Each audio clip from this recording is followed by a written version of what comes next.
Hello guys, अब आज आप सोच रहे होंगे कि हम इतनी भीड़ भाड़ के इलाके में कहाँ जा रखे हैं। तो आप सबका मैं स्वागत करती हूँ इस चैनल पे कि आप लोग सोच रहे होंगे कि आज हमें फिर कौन सी नई जगह पे लेके गए हैं।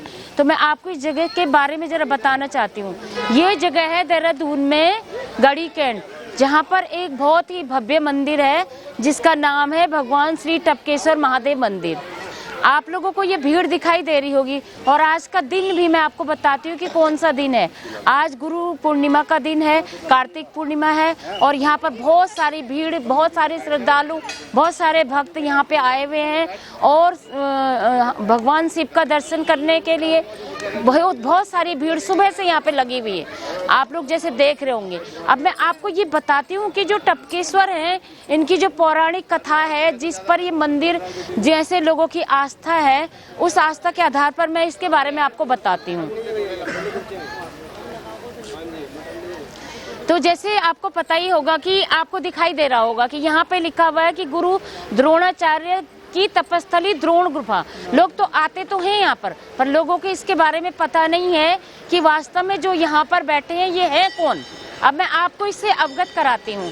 तो सबसे पहले बच्चों, मैं आज आपको देहरादून गढ़ी कैंट में स्थित टपकेश्वर महादेव मंदिर के बारे में बताने जा रही हूँ कि ये मंदिर जो है, इसके धरातल पे जो मैं आपको आज लेके आई हूँ, तो ये जो मंदिर यहाँ पे है, कई परीक्षाओं में आने वाले इंटरव्यूज में, साक्षात्कार में ये पूछा जाता है कि टपकेश्वर मंदिर कहाँ पर है और क्यों प्रसिद्ध है ये। तो ये टपकेश्वर मंदिर क्यों प्रसिद्ध है, मैं आपको इसकी हाईलाइट करती हूँ कि आपको जो क्वेश्चन इसमें आएंगे आप कैसे करके उसको जानोगे। इनको चुप कराना जरा। तो जैसे उत्तराखंड में आपको देखोगे पुलिस भर्ती में ऐसे क्वेश्चन आते हैं कि टपकेश्वर मंदिर कहाँ पर है, उत्तराखंड में ये कहाँ स्थित है। तो ये गढ़ी कैंट में स्थित है और यहाँ पर जो यहाँ की जो पौराणिक कथाएं हैं, ये है कि जो गुरु द्रोणाचार्य जी थे वो यहाँ पर तपस्या करने के लिए आए थे और यहाँ पर तपस नदी थी, उसके किनारे, टोंस नदी के किनारे। उनको जब वो यहाँ आए थे तो उनके कोई भी बेटा, कोई भी पुत्र नहीं था।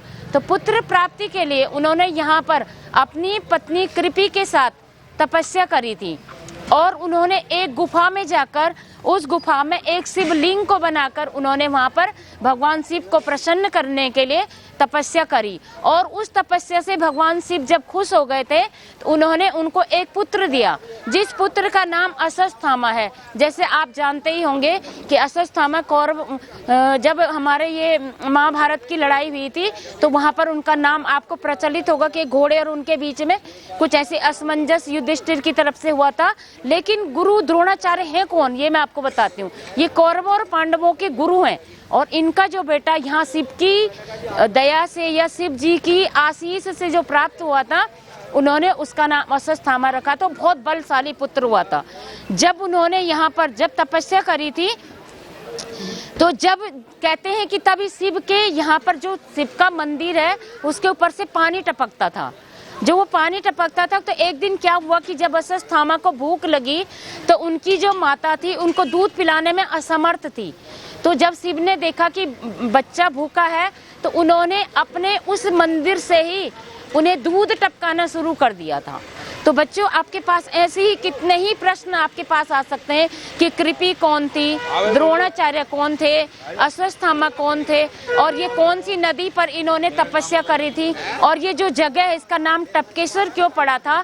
तो आई होप कि आप सबको ये जानकारी अच्छे से मिल गई होगी कि इस जगह का जो महत्व है, जो महात्म है, वो क्या है।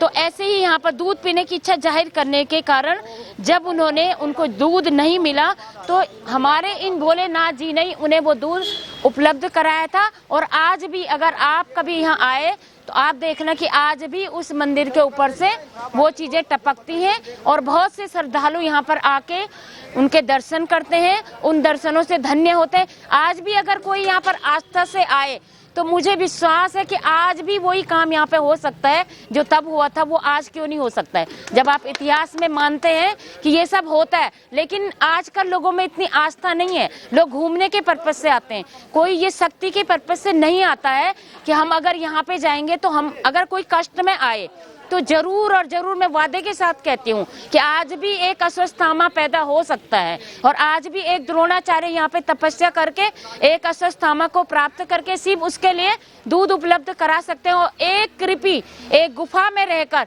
एक अश्वत्थामा को जन्म दे सकती है। तो थैंक यू, आप सबको थैंक यू कहती हूँ। और आप देख सकते हैं कितने श्रद्धालु यहाँ पे हैं, पर मुझे नहीं लगता कि कोई भी श्रद्धालु इस आस्था से यहाँ पे आता होगा कि उसको भगवान शिव से कुछ चाहिए। वो सिर्फ घूमने के पर्पज से आते हैं, घूमते और चले जाते हैं। धन्यवाद।